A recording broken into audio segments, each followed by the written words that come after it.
మన అస్తిత్వానికి మన నాగరికతకు సంబంధించి నినాదాలు ఇట్లా చెప్పినప్పుడు లోపల నుంచి వెళ్ళి క్షాత్ర తేజం అనేది వస్తుంది. సో ఈ క్షాత్ర తేజం ఓన్లీ ఒక క్షత్రియులకు ఒక కులంకే ఉంటుందా అంటే, గీతలో శ్రీకృష్ణుడు ఏం చెప్తాడంటే, చతుర్వర్ణ మయా సృష్ట్వాం గుణ కర్మ విభాగస్య. అంటే మీరు ధర్మం కోసం నిలబడితే, మనం ధర్మం కోసం నిలబడితే అప్పుడు మనము క్షత్రియులం. క్షత్రియులు అంటే రాముడు, రామరాజ్యం స్థాపించిన రాముడు కానీ, భగవద్గీత నేర్పించి మహాభారత యుద్ధంలో ధర్మాన్ని నిలబెట్టిన కృష్ణుడు కానీ, ఈ క్షాత్రతేజాన్ని మనలో మనము నింపుకునే ప్రయత్నం చేయాలి. దానికి మనము కుల, ప్రాంత, భాష అనే కంపులోంచెల్ బయటికి రావాలి. కుల గజ్జి అనేది ఉంటుంది. నా కులం గొప్పది, పక్కోళ్ళ కులం తక్కువది. ఆర్ఎస్ఎస్ స్థాపించి 100 సంవత్సరాలు అయిన సందర్భంగా మనం ఇప్పుడు ఇల్లు ఒక 5 ఏళ్ళు 10 ఏళ్ళ తర్వాత ఏం చేస్తాం, ఇంటికన్నీ సున్నాలు కొట్టించుకుంటాం కదా. ఎక్కడైనా ఏదైనా లీక్ ఏదైనా ప్రాబ్లం ఉంటే వాటన్నిటిని మరమ్మతులు చేసి చేస్తాం. రోడ్లు కూడా వాడుతున్న కొద్దీ, పాడైతున్న కొద్దీ మళ్ళీ మళ్ళీ రోడ్లను మరమ్మతు చేపిస్తాం కదా. అట్లనే ధర్మానికి కూడా మరమ్మతులు చేస్తున్నాం. 5 విషయాలను దృష్టిలో పెట్టుకొని మరమ్మతులు చేస్తున్నాం. 1 సామాజిక సమరసత, 2 పర్యావరణం పరిరక్షణ, 3 స్వ ఆధారిత, 4 పౌర విధులు, 5 కుటుంబ ప్రబోధ. సామాజిక సమరసత అంటే ఒకప్పుడు అంటరానితనం అనే ఒక నీచమైన సామాజిక చీడ పురుగు లాంటి ఒక ఆచారం మన హిందూ ధర్మంలోకి వచ్చింది. అది హిందూ ధర్మంలో లేదు, హిందూ సమాజంలో ఉంది. రెండిటికి చాలా తేడా ఉంది.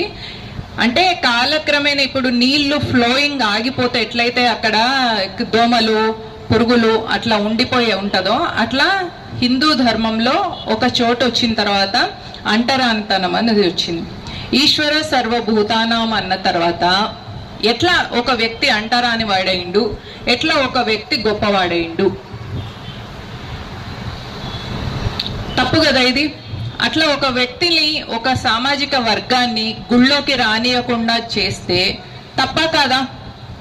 ఇప్పుడు ధర్మదేవతకి 10 మంది కొడుకులు ఉన్నారు అనుకోండి. ఒక కొడుకు ఇంకో కొడుకుని తల్లి దగ్గరికి రాణిస్తలేడు, అంటే గుళ్ళకి రాణిస్తలేడు. అప్పుడు మిగతా కులాలన్నీ కూడా అమ్మ మమ్మల్ని అయితే రాణిస్తున్నారు, మేమైతే అయిపోయా అని అనుకుంటామా? వాడిని నువ్వు ఎట్లా రానియవు? ఇదేమన్నా గుడి, నీ తాత జాగిరా, నువ్వు ఎట్లా గుళ్ళకి రానియవు అని అనేసి ఆ రాణి అని వ్యక్తిని, ఆ రాణి అని వర్గాన్ని ప్రశ్నించే దమ్ము, ధైర్యమే క్షాత్రతేజం.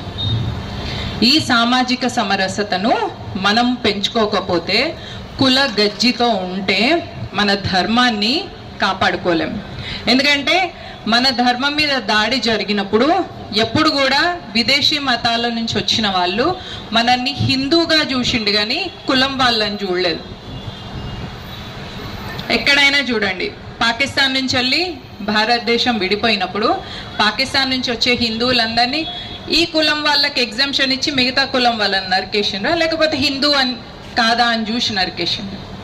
కశ్మీర్లో మొన్న పహల్గామ్లో అయినప్పుడు ప్యాంట్ భరతమాత సాక్షిగా ప్రమాణం చేస్తున్నాను, హిందూ ధర్మం కోసం పనిచేసే హిందూ సంస్థలతో కలిసి పనిచేస్తానని తన్ మన్ ధన్ ఏదో ఒక రూపకంగా ధర్మానికి అర్పిస్తానని మనసా వాచా కర్మన ప్రమాణం చేస్తున్నాను.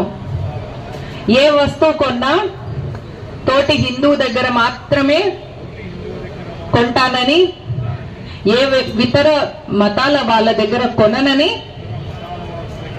నా ధర్మదేవతకు, నా భరతమాతకు ప్రమాణం చేస్తున్నాను.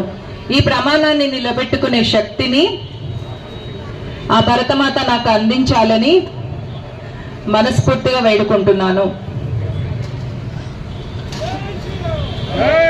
అమ్మవారిని మనం ప్రమాణం చేసినాం, ఆ ప్రమాణాన్ని నిలబెట్టుకునే శక్తిని మనం కూడా అడిగినాం.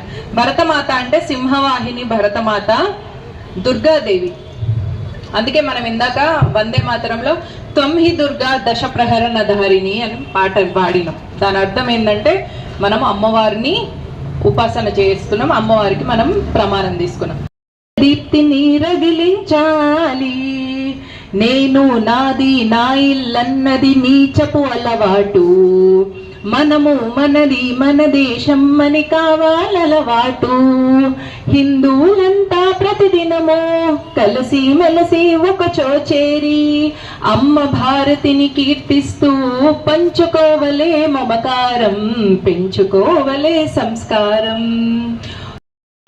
హిందూ ధర్మకి, ధార్మిక సనాతన వైదిక హిందూ ధర్మకి, సీతాపతి రామచంద్రకి, రాధాపతి కృష్ణచంద్రకి, గౌరీపతి చంద్రచూడకి, పవన సుత హనుమానికి, రామ లక్ష్మణ జానకి,